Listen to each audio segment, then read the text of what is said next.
tujuan utamanya tidak akan pernah tercapai. Itu tadi dari Pauline, salah satu orang yang cukup concern di keadilan iklim. Salah satu persyaratnya adalah demokrasi. Kalau demokrasinya aja udah tindak lanjut setelah disahkan di paripurna ini, apakah teman-teman koalisi masyarakat sipil ini berharapnya seperti apa di istana? Apakah harapannya juga nanti akan menggelar aksi untuk terus ke istana, karena hari ini kan ini di rapat paripurna sudah disahkan. Seperti apa Mbak mekanismenya? Ya, aktornya memang dua-duanya ya Mas Mbak. Jadi di DPR juga, di Presiden juga, dan bahkan konsentrasi aksi protes ini juga nanti tidak hanya di Jakarta tetapi juga di beberapa wilayah seperti hari ini di Bandung, kemarin bahkan di Papua. Tadi Pak Yasona Lawli kan selalu mengklaim bahwa tidak terburu-buru karena sudah 59 tahun dan lain sebagainya. Nah, kalau dikatakan terburu-buru katanya tidak sepakat dengan itu. Tapi koalisi masyarakat sendiri melihatnya gimana Mbak? Karena pemerintah kan selalu mengklaimnya adalah keburu-buru kita harus punya KUHP sendiri nih. Nah, kalau dari koalisi masyarakat sendiri gimana? Jadi memang perjalanan panjang, betul, sepakat bahwa sudah bertahun-tahun. Tetapi kenapa kok masih egois mau ngesahin, tapi pasal-pasal bermasalahnya masih ada. Terburu-buru misalnya gini, kita baru dapat draft 30 November, di tanggal 30 November paling cepat disahkannya di 6 Desember. Ya kan tentu butuh waktu dong untuk mengkaji. Bagaimana kemudian masyarakat memang bisa berpartisipasi. Bahkan ini 30 November kita bisa akses misalnya dalam waktu yang sama. Tetapi sebelum-sebelumnya kan draft-draft itu kita nggak bisa akses. Artinya Presiden, pemerintah, DPR itu tidak melakukan sesuai dengan prinsip transparansi dan juga partisipatif. Bagaimana kita bisa berpartisipasi jika kita nggak tahu draft mana sebetulnya sedang dibahas. Partisipasi itu juga tidak terjadi. Kenapa? Yang dilakukan oleh pemerintah roadshow beberapa kota itu kan sosialisasi betul. Mereka presentasi, ya diberikan waktu bagi masyarakat untuk memberikan pendapat, ya hanya didengar secara teknis, tetapi tidak dipertimbangkan pendapatnya. Padahal pendapat masyarakat juga menggunakan kajian, gitu kira-kira. Nah, kalau untuk gimmick hari ini Mbak, ini kan mendirikan tenda dan lain sebagainya. Ini ya gimana? Kalau kita sendiri, ini kan baru mulai ya Mas, dan kita belum tahu ke depannya seperti apa gitu. Kita sih harapannya bisa sampai didengar gitu kan.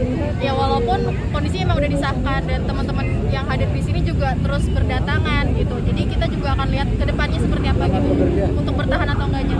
Ini sebenarnya bentuk dari kita saling belajar yang mengabarkan kepada masyarakat bahwa ada KUHP.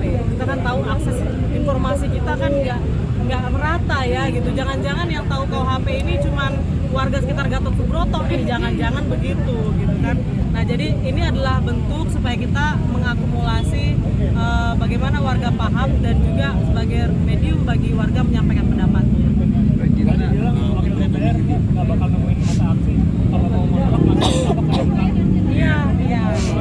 Itu kan bukti nyata bahwa memang kita nggak didengarkan ya Mas ya, ditungguin juga enggak. Kalaupun ditungguin sosialisasinya cuma sebatas satu arah. Kalau pertanyaan ke MK atau tidak, MK itu kan memang sudah diarahkan ya oleh pemerintah, oleh DPR. Artinya mereka bisa ada di musuh menyampaikan kritik terhadap kinerja pemerintah tentu harus sah.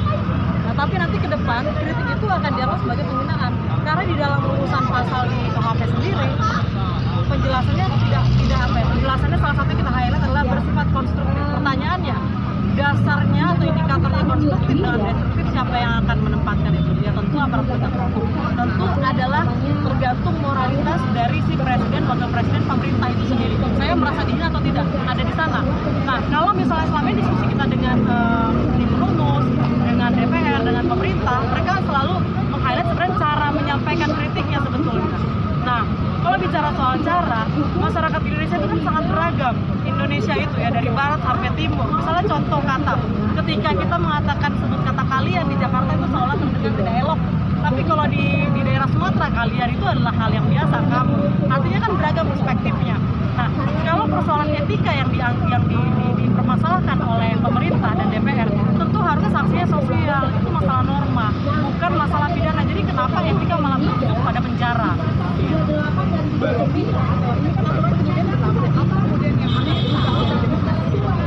Demokrasi kita bukan lagi berubah tapi sudah mati karena satu, prosedurnya tidak demokratis, kedua, substansi pasalnya tidak demokratis. Gitu ada ketua komisi 3 Bang Bata nggak usah demo lah gitu. Iya. RKUHP aja baru disahkan gitu, udah ada sebentar nggak usah demo. Tanggapannya dok kayak gitu?